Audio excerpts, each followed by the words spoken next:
Is Burr Cashflow Investors. Last week we were all off. Hopefully everybody had a fun, nice Thanksgiving holiday, and hopefully you're back to work. So now till December about 24th, right? This should be a hard run for everybody because this is the time of the year when you really want to go to work. So everybody that is listening, as everybody joins in, again, welcome back. And hopefully you got a chance to spend time with your family or your vacation or whatever it is that people do over Thanksgiving. So I guess the first question. So we do these every Monday, Wednesday, and on Fridays, and we get a bunch of Q&A. And I'm going to go through a bunch of questions that we have for this week. There are going to be a couple of questions that I think are great questions, but we're going to defer them till Wednesday because I want somebody who specifically deals with those issues and I think would be better qualified to answer those, to cover some of those Q&A. So I will defer that till Wednesday, but I'll kind of go through it. So number one question is this a good time to invest in the winter market? If so, why? Then why is it a good market? And if not, then why not? I mean, to me, anytime whenever other people are not buying, you should be buying properties because that's when you get the biggest discounts. So if you look at the market in general, what happens, right?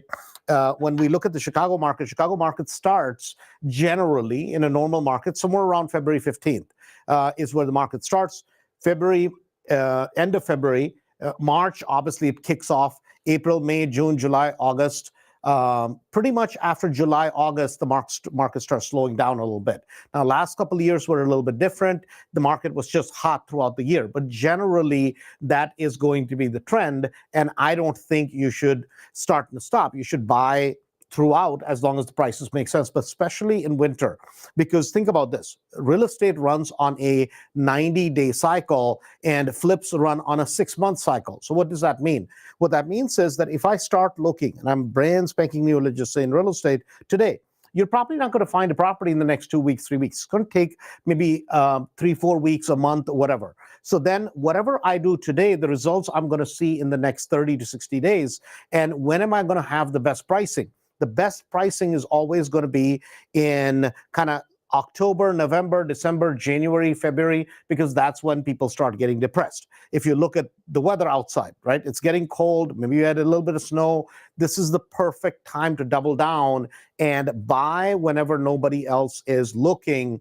And then you sell into the early spring market, which is you sell in end of February, March, April, May. Especially if you're going to do flips. This is really, really important. If you're going to hold properties for rentals, by the time your property is ready, it's going to be basically maybe January into February. From February all the way into about July is when you're going to get the best tenants. And generally it's end of February, March, April, May, June, July.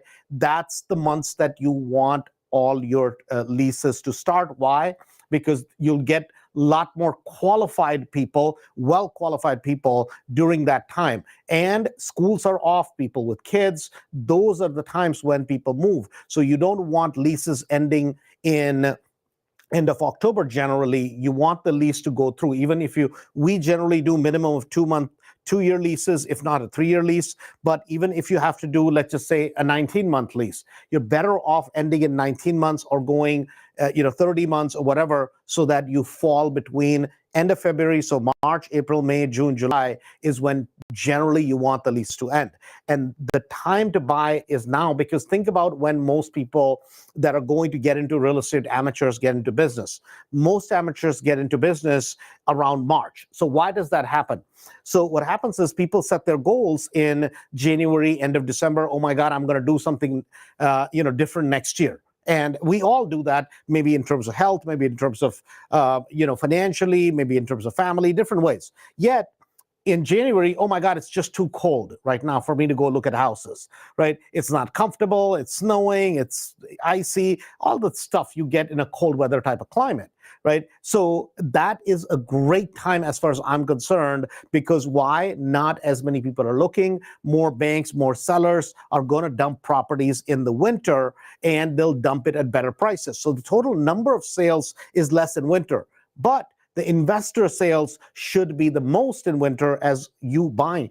I always load up every winter as much as possible. Why? Because then I get to sell it, especially if I'm going to sell it and or rent it during the months whenever you have the best rents. Or if you're going to do Airbnb strategy, when are your best Airbnb months? Generally, it's going to be March, April, May, June, July, August. Those are going to be your best months generally. Now, winter months work also, but you have shoulder months. Like November is going to be a shoulder month. Sometime around February is going to be a shoulder month. So those months generally are not as good. So this is a complete myth that investors should always be looking. Now, in March, April, May, if you go on a vacation, if you're a real estate investor, I'm okay with it. Why? Because that's when every Joe Schmo gets in the market, and the market starts basically going through the roof every single time. So this is a great time. Even in Mastery, we tell everybody, now is the time to double down. We just are starting the Mastery class on it just started last week, but the official class is going to start on Wednesday. And so from that point on, these classes generally will have people with the best numbers, the winter classes in general, compared to classes in summer. Why? Because at that time, you have a lot more competition. So always keep that in mind, that do not get into this crazy idea that you should be buying when other people are not buying, because you get just better deals and you can negotiate more on properties. The next thing is that people are asking, and this is a question keeps coming up, which is, what do you think about the rates? Again, I don't know where the rates are going. Nobody does. Now, the pundits will pontificate either which way, and the pundits' job is to talk, right? The way they make money is to talk. Now, there's a lot of talk in the real estate industry, real estate market right now. Oh my God, housing prices are going to crash. Guys, prices are not going to crash. Prices are not going to crash. Prices are not going to crash. I could not repeat this more. And anybody, now, if you listen to somebody like, say, Robert Kiyosaki, a lot of these people, right? They're great people. He's written a great book, but he's been talking about a damn crash for the last 10 years. Everything, there's so many of these quote unquote economists that have been never wrong. Every week they predict some sort of a reason. Oh my God, now it's imminent. Now, well, I mean, if you keep crying crash, crash, crash for 10 years, is the market going to correct at some point? Of course it's going to correct, right? But the correction from our perspective is a good thing, because again, anytime there's a market correction, we get to buy more properties. We get to get bigger discounts, because there's a retail price and wholesale price. Wholesale price always drops more in winter. The wholesale price always drops more anytime there's a correction. So us as real estate investors, we should not be afraid of correction, because if the market corrects, say it corrects 5%, 8%, who cares? Even if you sell your flip 5% less, that means a $300,000 property, you're selling it for $285,000, right? So if you bought it correctly to begin with, it's not going to affect you as much, as you can buy more properties at much larger discount if the market corrects. So you should never be afraid. There's no reason to be afraid of a little bit of correction, but the real estate market is not going down. As far as the interest rates, now, will they adjust a little bit? Like last week, a couple of weeks ago, they did go down a little bit, right? Which is great. If you own a lot of rental properties like all of us, you're buying more like we're buying all the time, right? It's a fantastic thing. Every rate hike, when the rate goes down, helps. But guess what? It hasn't gone down significantly. Now, we were at 8.8 on a commercial rate, right? On a commercial rental long-term rate, that came down a little bit, right, at 8.1, 8.2. So it's half a point. Half a point is half a point. I'll take it.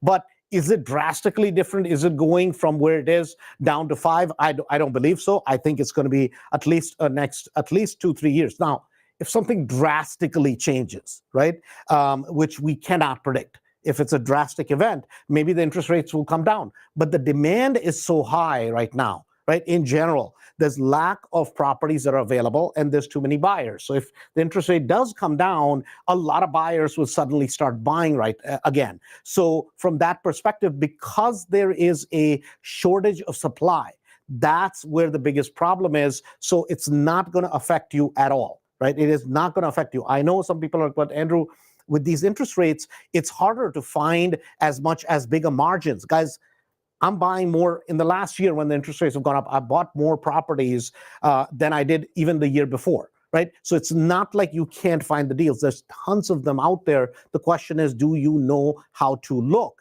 And if you don't, the next topic we're going to talk about will be applicable to this. And that we're going to talk about auctions here in a minute. Before I talk about auctions, I want you to keep in mind. So interest rates, as far as going down, I do not believe they're going to go down drastically. There may be a little bit of help, but they're going to kind of just peter around where we are, maybe a little bit lower, but that's it. So either way, if it's commercial rates or residential rates, I think they're still here to stay. Unless there's a drastic change in the market, the stock market drops, something else happens, for the interest rates to go down tremendously, at least for the next 2 years or so, 2 to 2.5 years minimum. I don't think the interest rates are going really majorly anywhere. The next two questions are related to tenants and Chicago, they don't call it Section 8 anymore. They call it the housing voucher program. So I'm not going to get into that today because I don't think I'm as well qualified to talk about that. Do I know, obviously, a good bit about it? Sure. But I want somebody that really deals with that all the time. So to talk about that and cover that, I'll have Rahul cover that, and maybe we'll have Jared come and talk about the Chicago housing program, because there are a lot of housing programs. You can actually make a lot of money and do exceptionally well with it. But I don't believe, because most of the properties that I own, I don't have any housing voucher programs. I think there's about another 160 houses I own with Rahul, something like that. And we have maybe 5, 6, 7. It's not done intentionally. It's just done because we ask for 2-year leases. So obviously, people that have housing choice vouchers can't sign a 2-year lease. So in a lot of places, you can get really, really, really strong rents with the housing voucher program, but I will leave that to another day. So I'm not going to address that today. We'll try to address it a little bit later this week. But I think this would make for a great meeting that maybe we'll do for Chicago as well as for the suburbs. So log into that and we'll keep you informed as to when we do that. The second question was also related to that. And this was, we have a tenant who is behind on her rent. We went to serve a 5-day notice. And of course, nobody answered the door. What is the process if I'm unable to serve the 5-day notice to the tenant? Furthermore, it was discovered that the tenant has a dog and having a pet is a violation of the lease. Well, based on that they violated the lease, you could terminate their tenancy, but then you have to go through the process. Both of these questions, I will have maybe Gina address it, or I'll have Rahul address it on Wednesday. So I'm going to put those questions aside. Next thing is, how do you manage rental properties? What is your advice when you have more than 5 properties? So there are a couple of trains of thought. Up to about 15 properties, 15 to 20 properties in Mastery. I'm talking about in Mastery. Generally, we tell people to manage it yourself. Why? Because especially if you want to scale, if you want to start building a portfolio, it's important to learn how to handle rentals. Now, do you have to do it that way? No, of course not, right? There are a couple of different solutions. You could use a turnkey solution where somebody basically does the leasing out of the property, manages the property, fixes the property, whole thing, right? If you want that, reach out to Rishabh, Rishab, Rishabh Chawla, Chawla, right? Rishabh Chawla. We can put his information if you're interested in the chat, and you can contact him. He does that management. Not only will he do the management for you, but he will also do the, if you want to get the property fixed up. A bunch of people from Mastery are using him. He provides a full turnkey service. Other option for you also is there's a company which is Linda, which used to be Miss Linda. Miss Linda used to run that company. Miss Linda passed away 2-3 years ago, but she has a fabulous company. It's called Secure, SECURE, Secure Pay One. And the ladies that used to work for him, they still run that company. I would highly recommend them. I've heard nothing but great reviews about them. That is another source. They charge you, I think it's $70 per property, fixed amount. They take all the calls. They take all the headaches, so you don't have to interact with the tenant. They will do all the rent collections, and then they will send out your your people as far as doing the work or the repairs or those sort of things. Excellent service, very reasonably priced, and another group of people that you can talk to. It's called Secure Pay One. Is the name of that business. So you can talk to them also. We manage all the properties in-house because obviously we have an awful lot of them. All the long-term rentals are managed internally by Sandra. We don't use any sort of software. We don't use anything. We use Excel. That's what works for us. I'm not saying that's the best way to go for you, but that's how we do it. For Airbnbs, I used to use an outside party. Now all of them I'm bringing in because it's 20 plus properties. It just becomes a lot to pay out.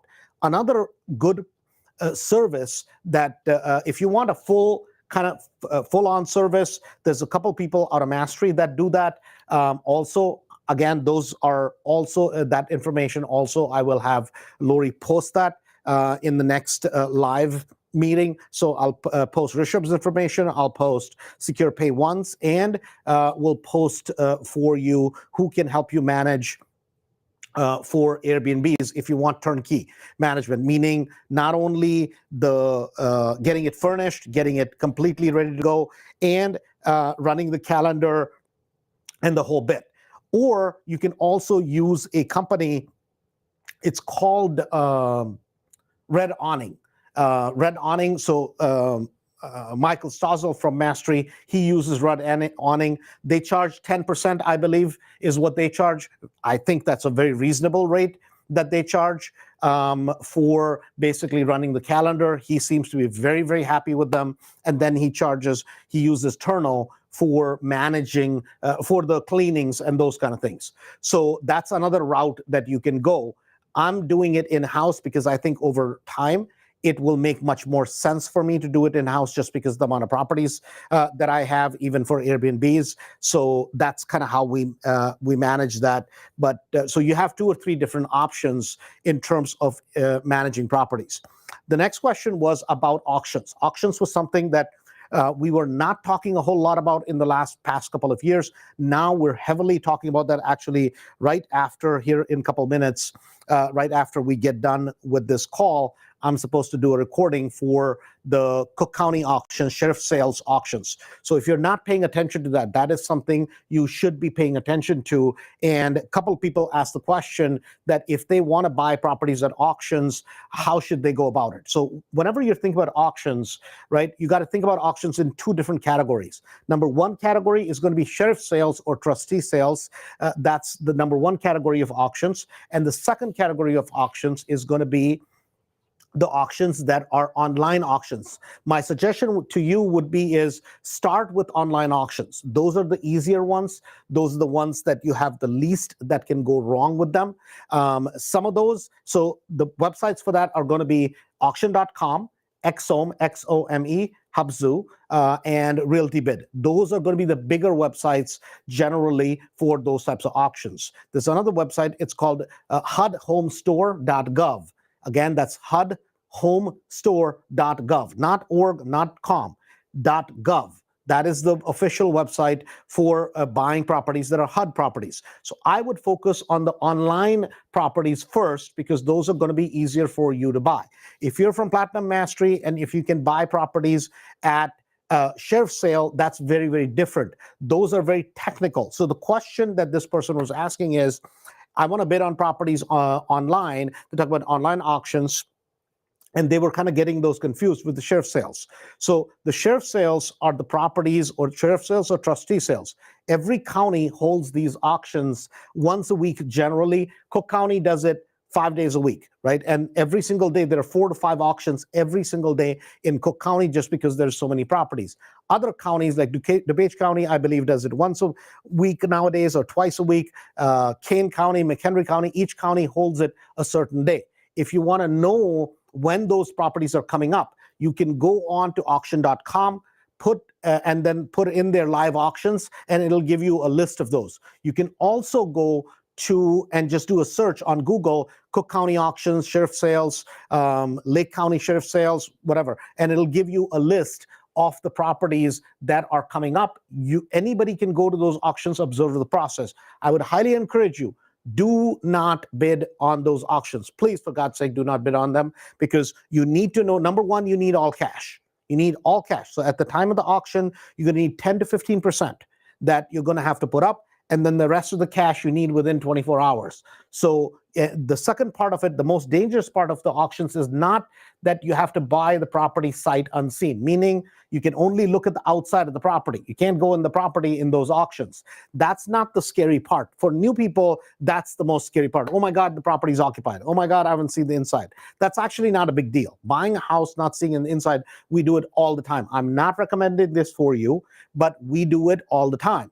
The more important part is the title good on that property? That is the most critical part about that whole process, is the title good? So that is the thing that if you really don't have a good grasp on it, please don't do that by yourself. If you're in Platinum Mastery, then just talk to us directly. We'll help you with it.